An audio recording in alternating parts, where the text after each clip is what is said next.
সারা জাহানের জন্য, মুসলিম অমুসলিম সকলের জন্য তিনি ছিলেন রহমত স্বরূপ। সারা বিশ্ব মানবতার জন্য তিনি ছিলেন করুণা স্বরূপ। তারই ওপরে অবতীর্ণ হয়েছিল মহান আল্লাহর পক্ষ থেকে মহাগ্রন্থ আল কোরআন। এই কোরআন নিয়ে আমরা কথা বলা শুরু করেছিলাম, বিশেষ করে তালেবে ইলমদের উদ্দেশ্যে। এবং আমরা মুসলমানরা সবাই তালেবে ইলম, কেউ বড় কেউ ছোট। যেমন আমরা মুসলমানরা সবাই আল্লাহর ওলি, কেউ বড় কেউ ছোট। মহাগ্রন্থ আল কোরআন, বরকতময় সেই কোরআন, গৌরবময় মহিমময় সম্মানীয় পবিত্র সেই কোরআন।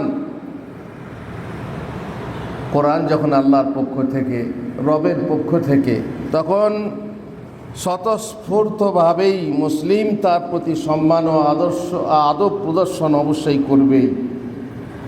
এবং কোনোভাবেই সে এমন কোনো কাজ করবে না যাতে তার কোনো প্রকারের অসম্মান হয়, কোরআনের কোনোভাবেই অবমাননা হয়। যেহেতু কোরআনের অসম্মান করা, কোরআনকে অবমাননা করা হচ্ছে কুফরি।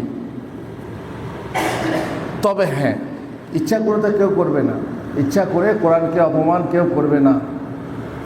কিন্তু ভুলবশত যদি এমন কোনো কাজ হয়ে যায় যেটা কোরআনের জন্য অপমান, কিন্তু আমার মনের ইচ্ছা ছিল না, বাই চান্স হয়ে গেছে, তাহলে সেই ক্ষেত্রে কি হবে?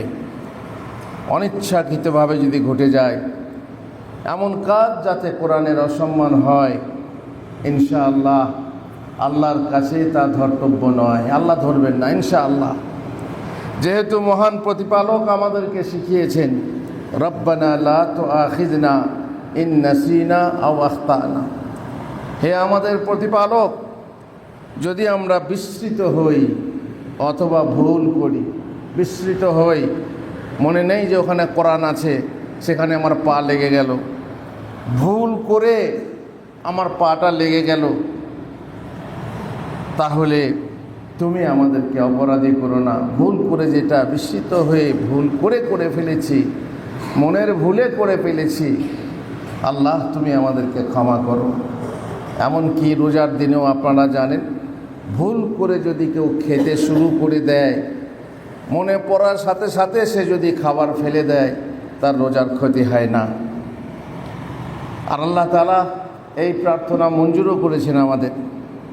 আল্লাহ বলেছেন অন্য জায়গায়, ওয়ালাইসা আলাইকুম জুনাহুন ফিমা আখতাতুম বিহি ওয়ালাকিন মা তাআম্মাদাত কুলুবুকুম ওয়া কানা আল্লাহু গফুরার রাহিমা।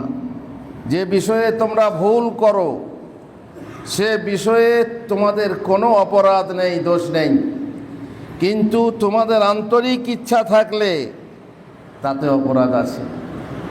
কোনো সামান্য পরিমাণ যদি ইচ্ছা থাকে যেন তেন প্রকারে কোরআনের অপমান করা বা কোরআন ইজ নাথিং মনে করা, কিংবা আরে কি হবে, ওটাও একটা বই, যদি মনের কোণে এমন শয়তানি নিয়ত থাকে, মন থাকে, ইচ্ছা থাকে, তাহলে তাতে অপরাধ আছে, ক্ষমা নেই। আল্লাহ ক্ষমাশীল, পরম দয়ালু।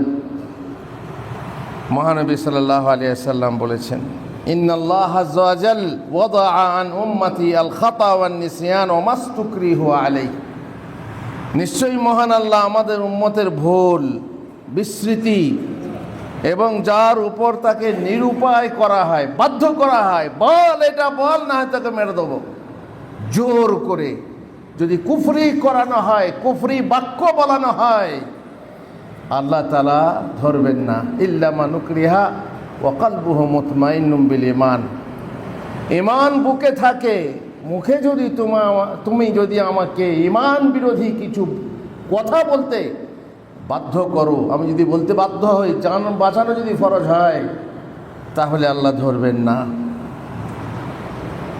আল্লাহ রাসূল সাল্লাল্লাহু আলাইহি ওয়াসাল্লাম আরও বলেছেন, রফিয়াল কালামু আন সালাসা আনিন নাইম হাত্তা ইয়াস্তাইকিজ ওয়া আনিল মুবতালা হাত্তা ইয়াবরা ওয়া আনিস সাবি হাত্তা ইয়াকবুর। 3 ব্যক্তির নিকট থেকে আল্লাহ তাআলা কিরামান কাতিবিনের কলম তুলে নিয়েছেন, লেখা হবে না, কলম তুলে নেওয়া হয়েছে। ঘুমন্ত ব্যক্তি হতে যতক্ষণ না সে জাগ্রত হয়েছে, ঘুমিয়ে আছেন, ঘুমের ঘোরে কোরআনে পা লেগে গেল, ঘুমিয়ে আছেন, স্বপ্নে আপনি কোরআনের অপমানজনক বহু স্বপ্ন দেখছেন, আল্লাহ ধরবেন না যতক্ষণ না সে জাগ্রত অবস্থায় করেছে। পাগল ব্যক্তি, পাগল, তার হিতাহিত জ্ঞান নেই, সে সম্মান অসম্মান কিছু বোঝে না, কোরআনের প্রতি কোনো এমন ব্যবহার করে ফেলল যেটা সত্যিই অপমান, তাহলে আল্লাহ ধরবেন না, যেহেতু সে পাগল। এবং শিশু যতক্ষণ না সে বড় হয়ে যায়, ছোট ছেলে, ছোট বাচ্চা, মা কোরআন পড়ছে আর সেই সময় ছেলে এসে কোরআনের পাতা ধরে টান দিল, ছিঁড়ে গেল, কিংবা কোরআনকে রেহেল থেকে ফেলে দিল, আল্লাহ তাআলা ধরবেন না, যেহেতু সে ছোট ছেলে, তার গুনাহ হবে না। তবে মায়ের গুনাহ হবে কি না হবে সে কথা আমরা সময়ে বলবো। কোরআনের প্রতি সম্মান প্রদর্শন মুমিনের তাকওয়ার ব্যাপার, আর নিশ্চয়ই তাতে রয়েছে তার কল্যাণ, যেহেতু আল্লাহ তাআলা বলছেন যালিকা ওয়া মান ইউআযযিম হুরুমাতিল্লাহ ফাহুয়া খায়রুল লাহু ইনদা রাব্বিহ। এই বিধান, আর কেউ আল্লাহর নিষিদ্ধ পবিত্র স্থান, বস্তু বা বিধানসমূহের সম্মান করলে তার প্রতিপালকের নিকট তার জন্য রয়েছে কল্যাণ। আল্লাহ তাআলা সম্পর্কিত সব, আল্লাহ তাআলা তো সম্মান করতেই হবে। আল্লাহ তাআলা সম্পর্কিত সমস্ত প্রতীক, তার মধ্যে কোরআন যদি আমরা সম্মান করি তো তাতে আমাদের কল্যাণ রয়েছে। অন্য আয়াতে তিনি বলেছেন, সূরা হজ 30-32 নম্বর আয়াতে, যালিকা ওয়া মান ইউআযযিম শাআইরাল্লাহ ফাইন্নাহা মিন তাকওয়াল কুলুব। এইটাই আল্লাহ, এই বিধান। আর কেউ আল্লাহর দ্বীনের প্রতীকসমূহের সম্মান করলে এটা তো তার হৃদয়ের সংযমশীলতারই পরিচয়। জানতে হবে তার হৃদয়ে তাকওয়া আছে, কোরআনের প্রতি তাজিম করছে, তাকে পেছন করে নিয়ে বসছে না, তাকে নিচুতে রেখে বসছে না, উঁচুতে, ইত্যাদি ইত্যাদি, তার সম্মান প্রদর্শন করছে। আর তার মানেই হচ্ছে তার হৃদয়ে তাকওয়া আছে, পরহেজগারি আছে। সুতরাং যাতে কোরআনের অসম্মান বোঝা যায় তা করা যাবে না। কেউ দলিল খুঁজলে যদি বলে এটা করা যাবে না, তার দলিল কি, তাহলে এই আয়াত পড়ে শোনান, যালিকা ওয়া মান ইউআযযিম শাআইরাল্লাহ ফাইন্নাহা মিন তাকওয়াল কুলুব। আর যদি কেউ অসম্মান করে অবশ্যই তাকে তওবা ও ইস্তেগফার করতে হবে। ভুল করে হলেও যদি ঘটে গেল, আল্লাহ আমি ইচ্ছা করে করিনি, আল্লাহ তুমি আমাকে ক্ষমা করে দাও, আস্তাগফিরুল্লাহ। ছোট বাচ্চারা যদি করে, বাবার দোষে করলে বাবা ইস্তেগফার করবে, মায়ের দোষে করলে মা ইস্তেগফার করবে, আর মায়ের শৈথিল্য থাকবে, মায়ের গুনাহ হবে। কোরআনের প্রতি প্রকৃত সম্মান ও ভালোবাসা, আন্তরিক ভক্তির সাথে কোরআন পাঠ করতে হবে, তার অর্থ বুঝতে হবে এবং তার আদেশ উপদেশ ও বিধান অনুযায়ী আমল করতে হবে। এই কথা আমরা বলেছি, শুনেছি। বলাই বাহুল্য, কোরআনকে কেবল সুন্দর বাক্স বা জুজদানে ভরে কানিতে জড়িয়ে সুন্দর একটি বাক্সে ভরে তুলে রেখে তার প্রতি সম্মান প্রদর্শন যথেষ্ট নয়। আসলে কোরআনের কথা না মানলে সেটাই হয় বড় অসম্মান এবং বড় অসম্মান প্রদর্শন। স্ত্রী তার স্বামীর যতই প্রশংসা করুক, যতই সম্মান প্রদর্শন করুক, সে সম্মানের আতিশয্যে যদি স্বামীর নাম মুখেও না নেয়, স্বামীর নাম নেবে না, আসসালামু আলাইকুম ও খোকনের বাপ, কি গো ও খোকনের বাপ কেন বলছো? বলছো ওই যে আমার ছেলের বাপের নাম নয় ওইটা নিয়ে আমি বলছি না। ও রহমতুল্লাহটার বলবে না, কেননা স্বামীর নাম, তাতেই বলছে আসসালামু আলাইকুম, আসসালামু আলাইকুম ও খোকনের বাপ। স্বামীর নাম মুখে নেবে না, কিন্তু সেই স্বামী যখন কোনো আদেশ করে, নিষেধ করে, তখন কচুটা শোনে, কিছুই শোনে না, তার মুখে নাম নেবে না। এই যদি কোরআনের প্রতিও হয়, কোরআন তোমাকে এই বলছে, সেই বলছে, এই আদেশ করছে, নিষেধ করছে, মানো না, আর কোরআনকে ধরে ধরে চুমু খাচ্ছ, কোরআনকে ধরে ধরে বুকে লাগাচ্ছ, কোরআনকে ধরে ধরে কানি জড়িয়ে সুন্দর পবিত্র কাপড় জড়িয়ে ভালো বাক্স ভালো আলমারিতে রাখছো, তার কোনো মূল্য নেই। যেমন ওই মহিলার কোনো মূল্য নেই যে স্বামীর নাম নেয় না রহমতুল্লাহ, সালাম ফিরতে গিয়ে ওয়াক্ষগুণের বাপ বলে আর কথা মানে না, তার মানে হচ্ছে ওই রকম ভণ্ড।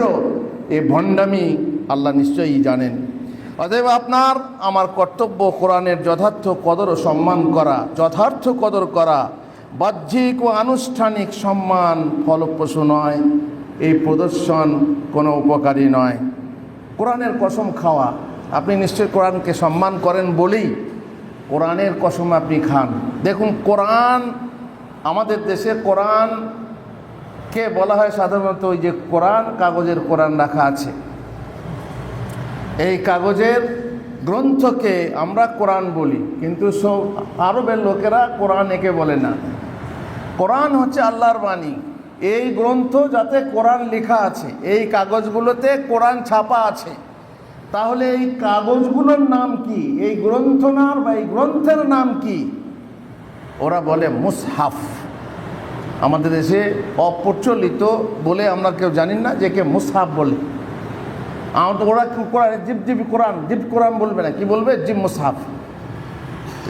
কোরআনটা আমরা বলবো কোরআন দাও, আমরা সে তর্জমাতে কোরআন লিখতেই বাধ্য হই, যেহেতু এটাই প্রচলিত মুসহাফ। তাহলে কোরআনের কসম খাওয়া যাবে, মানে আল্লাহর বাণীর, আল্লাহর কালাম, আল্লাহর সিফাত, তার কসম খাওয়া যাবে। কোরআনের কসম করে বলছে আমি এটা বলিনি, এটা করিনি। কোরআনের কসম করে বলছে আমি সত্যি কথা বলছি। কিন্তু মুসহাফের কসম খাওয়া যাবে না। মুসহাফে কাগজ আছে, সৃষ্টি আছে, কোরআন আল্লাহর সৃষ্টি না।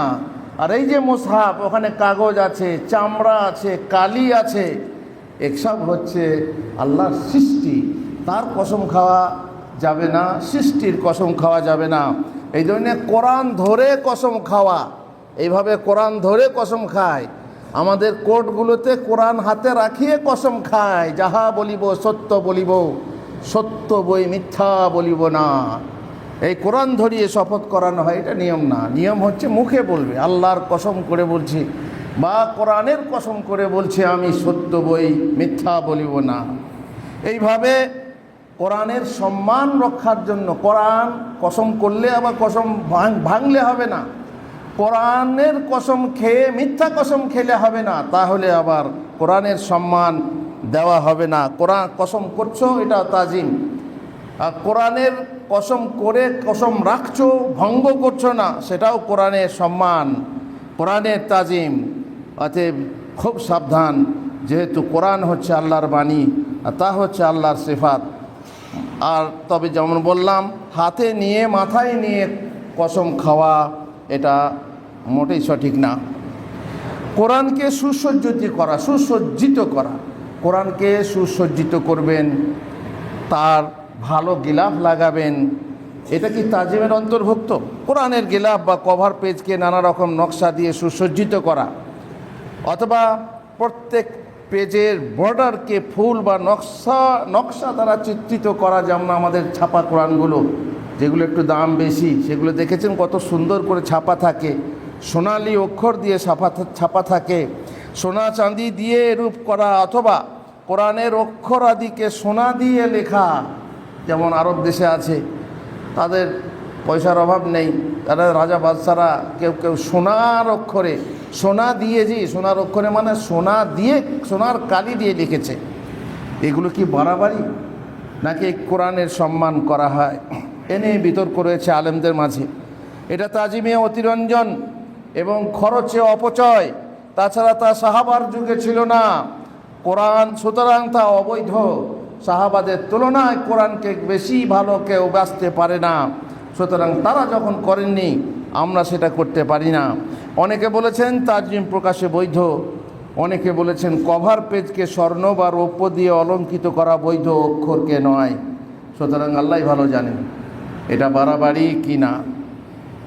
কোরআনী আয়াত লিখে দেওয়ালে টাঙানো, কোরআন ছেপে পাতার পাতা দেওয়ালে টাঙিয়ে রাখা, কিসের জন্য? তাজিমের জন্য। কিসের জন্য? বরকত নেওয়ার জন্য। আয়াতুল কুরসি দোকানে দোকানে টাঙানো আছে, কি জন্য? কাস্টমার বেশি আসবে। আয়াতুল কুরসির পাওয়ারে কাস্টমার বেশি আসবে, দোকানে লাভ বেশি হবে। তুমি হালাল হারাম দেখো, মানো না মানো সেটা আলাদা কথা, কিন্তু কোরআনের এমন পাওয়ার যে তোমার কাস্টমার বেশি হবে, অন্য দোকানে যাবে না, তোমার দোকানে আসবে। এই যে ধারণা, এই ধারণা হচ্ছে বাড়াবাড়ি। কোরআন মাজিদের আয়াতকে নকশা বানিয়ে দেওয়ালে টাঙানো এটা বিধিও নয়। অনেকে তা তাবাররুক গ্রহণের উদ্দেশ্যে অথবা সৌন্দর্যের জন্য, সুন্দর লাগছে, আমরা মানুষের ছবি দেবো না, ফুল ফল দেবো না, আমরা কি দেবো, কোরআনের আয়াত দেবো। ক্যালিগ্রাফি করে কত সুন্দর সুন্দর নকশা বানিয়ে ছাপিয়ে রাখে, তাহলে ঘরের দেওয়ালে লটকে রাখে, কেউ বা নিজের দোকানে খদ্দের বৃদ্ধি করার উদ্দেশ্যে বাঁধিয়ে রাখে, কেউ বাড়ির সদর দরজায় কি বিল্ডিং ও সম্মুখের আয়াত, বিল্ডিংয়ের সামনে বড় বিল্ডিং করেছে, মাঝখানে যে সামনে বলা হয় যেটা সম্মুখের অংশ, সেখানে লেখা আছে যে আল্লাহু খায়রুন হাফিজান, তারপরে জালিকা ফজলুল্লাহ, আরও কি যে যেমন বোঝে সে তেমন লিখে রাখে ঘরের সামনে, কোরআনের আয়াত লিখে রাখে। এ লেখাও সালফদের যুগে প্রচলিত ছিল না। কেউ বা নিজের গাড়িতে তাবাররুক গ্রহণ করা অথবা দুর্ঘটনা থেকে রক্ষা, অ্যাক্সিডেন্ট হবে না, কোরআন সামনে রাখলে অ্যাক্সিডেন্ট হবে না মনে করে। তারপরে তাবাররুক থাকবে, যারা ভাড়া মারে তাদের আবার ভাড়া বেশি হবে কোরআন রাখলে। হ্যাঁ, যদি সময় হলে আমি গাড়িতে বসে আছি কোরআন পড়বো, সেটা আলাদা কথা, ভালো কথা। কিন্তু যদি মনে করো যে কোরআন থাকলে আমার অ্যাক্সিডেন্ট হবে না, তাহলে সে উদ্দেশ্য ভালো না। আরে তোমার অ্যাক্সিডেন্ট হবে না কিসে, সেটা করো। তুমি কোরআন পাঠ করো, গাড়ি চালাতে চালাতে কোরআন পড়ো, তারপরে কোরআনের আদেশ মেনে চলো। ফজরের নামাজ জামাত সহকারে পড়ো ড্রাইভাররা, তাহলে তোমার বিপদ হবে না রাস্তাতে। আমার সঙ্গে যখন ড্রাইভার জলসা করতে যেত সৌদি আরবে, খুব জোর যখন স্পিড দিত, তখন আমি বলতাম আস্তে চলো আস্তে চলো। তখন সে বলতো হুজুর চিন্তা করবেন না, আজ কিছু হবে না। উনি কি ব্যাপার, বলছে আজকে আমি ফজরের নামাজ জামাতে পড়েছি। দেখছেন কনফিডেন্স, দেখেন তার ভরসা, দেখেন সে জানে যে আমি ফজরের নামাজ জামাতে পড়েছি। আর রাসূলুল্লাহ সাল্লাল্লাহু আলাইহি সাল্লাম বলেছেন, যে ব্যক্তি ফজরের নামাজ জামাতে পড়বে সে আল্লাহর জিম্মায় হয়ে যাবে, আজ কিছু হবে না।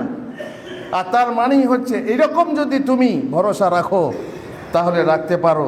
আর কোরআনকে গাড়ির ভিতরে রেখে তুমি ভাবছো যে তোমার অ্যাক্সিডেন্ট হবে না, এটা মোটেই ধারণা ঠিক নয়।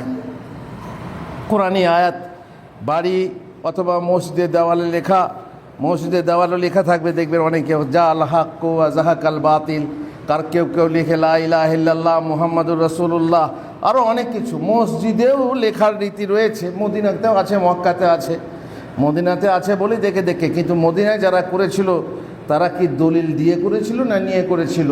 তারা নিজেদের যুগে যখন রাজা বাদশাহ হয়েছিল, তুর্কির জামানাতে বেশি সব লেখা হয়েছিল। তো এইসব লেখা এইসব শ্রেষ্ঠ যুগে ছিল না, সালাফদের যুগে ছিল না। সুতরাং তা যেন নতুন, তা হচ্ছে নতুন কর্ম, তা বলাই বাহুল্য। পক্ষান্তরে তা যদি কোনো ভালো কাজ হতো, তাহলে মহান আল্লাহ তার কিতাবে অথবা তার রসুল সাল্লাল্লাহু আলাইহি সাল্লামের মুখে তা উম্মার জন্য বিধিবদ্ধ করতেন, যেহেতু মানুষের জন্য প্রত্যেক উপকারী জিনিসই শরীয়তে বিধিবদ্ধ স্পষ্ট করা হয়েছে। আর উত্তম যদি হতো নিশ্চয়ই সালেফে সালেহিন করে যেতেন। যারা কোরআনী আয়াত দেওয়ালে লেখে বা কিছুতে লিখে তাতে লটকায়, তাদের অনেকে বলে তা নাকি তারা স্মরণ করে মুখস্থ করার জন্য। হ্যাঁ ঠিক আছে, ভালো উদ্দেশ্য।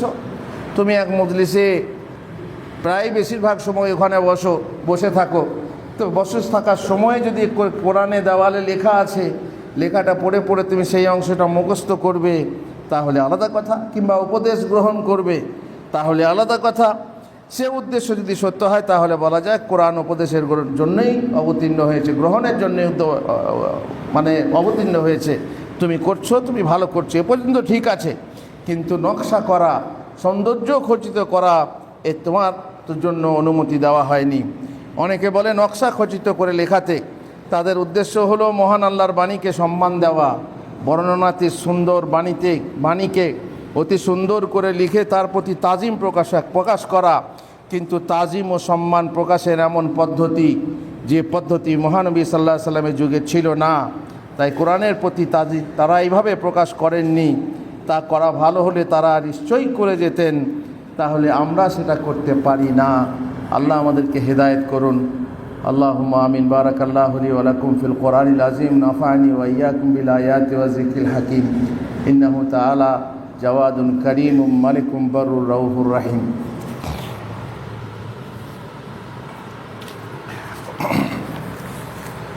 আলহামদুলিল্লাহ ওয়াসসালাতু ওয়াসসালামু আলা রাসূলিল্লাহ ওয়া আলা আলিহি ওয়া সাহবিহি আজমাইন।